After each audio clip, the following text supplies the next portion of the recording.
NEET का paper leak हो गया है, फिर भी काउंसलिंग रुकने का नाम नहीं ले रही है। काउंसलिंग जो है होने को है, काउंसलिंग होने की तारीख भी बता दी गई है और इसमें जो है बताया जा रहा है कि परीक्षा रद्द करने की मांग पर केंद्र एनटीए को नोटिस दे दिया गया है। अब विभिन्न हाई कोर्ट में चल रही कार्रवाई पर भी लगाई गई रोक है।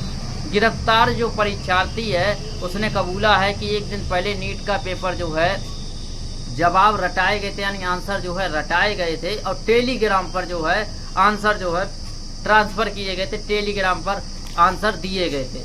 यानी कि इसमें साफ साफ लिखा गया टेलीग्राम के जरिए देश भर में पहुंचा था पेपर। 17 को गृह और शिक्षा मंत्रालय को दी गई जानकारी, यानी 17 जून को गृह मंत्रालय और शिक्षा मंत्रालय, शिक्षा मंत्री को, प्रधान को ये जानकारी दे दी गई कि पेपर लीक हो गया। फिर भी शिक्षा मंत्री ने ये कहा कि ये सब अफवाह है, इसके चक्कर में ना पड़े। 18 जून को 2 शिफ्टों में पेपर कराया गया, फिर इसके बाद पेपर जो है लीक करने की जो है बात चला दी गई। अब इसमें एक चीज़ साफ साफ सुन लीजिए, क्या है कि 18 जून को 2 शिफ्टों में परीक्षा हुई। परीक्षा के बाद एनटीए ने जो पेपर हूबहू पेपर रियल में था, वही हूबहू पेपर टेलीग्राम पर पाया गया। जब पेपर टेलीग्राम पर पाया गया तो पता चला कि इसके बाद एनटीए और शिक्षा मंत्रालय हरकत में आए, जब तक यूजीसी के पास भी पेपर लीक की जानकारी पहुंच गई थी।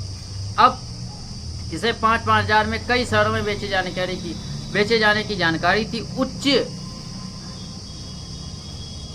उच्च पदस्थ सूत्रों के अनुसार नीट का पेपर लीक होने की घटना के बाद से मंत्रालय ने आगामी परीक्षाओं को लेकर साइबर एजेंसियों के सहित दूसरी एजेंसियों को सतर्क रखा।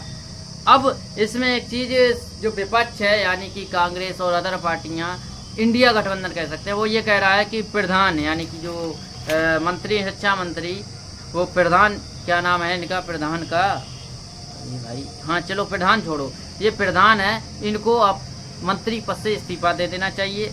अब इनको जो है हटा देना चाहिए। अब प्रधान का क्या कहना है भाई? प्रधान जी ये कह रहे हैं कि छिटपुट गड़बड़ियों का असर लाखों छात्रों पर नहीं पड़ना चाहिए। जो छात्र खुद पढ़ लिख कर गए हैं, याद कर गए हैं, उनको असर नहीं पड़ना चाहिए, उनको इस चीज़ से कोई मतलब नहीं होना चाहिए। ये साफ साफ क्या कह रहे हैं कि एक बात सुन लीजिए प्रधान की, कि मेडिकल प्रवेश परीक्षा नीट में फिर से आयोजित करने की विपक्ष की मांग के बीच शिक्षा मंत्री धर्मेंद्र प्रधान ने कहा कि गड़बड़ी की छिटपुट घटनाओं से उन लाखों छात्रों पर असर नहीं पड़ना चाहिए जिन्होंने सही तरीके से परीक्षा पास की है।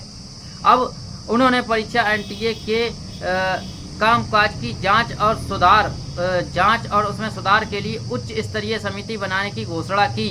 प्रधान ने बृहस्पतिवार को प्रेस कॉन्फ्रेंस में विपक्ष के इस मुद्दे पर राजनीति नहीं करने की अपील की। उन्होंने कहा कि जो भी दोषी पाया जाएगा उस पर सख्त कार्रवाई की जाएगी। भाई साहब क्या कार्रवाई करेंगे आप? दूसरी चीज, एक चीज और है, राहुल गांधी ने ये कहा है कि यूक्रेन और रूस की जंग रोक सकते हैं प्रधानमंत्री नरेंद्र मोदी साहब जी, लेकिन पेपर लीक हो जाता है, उस पर रोक नहीं लगा सकते हैं। अब सुन लीजिए राहुल गांधी ने क्या कहा।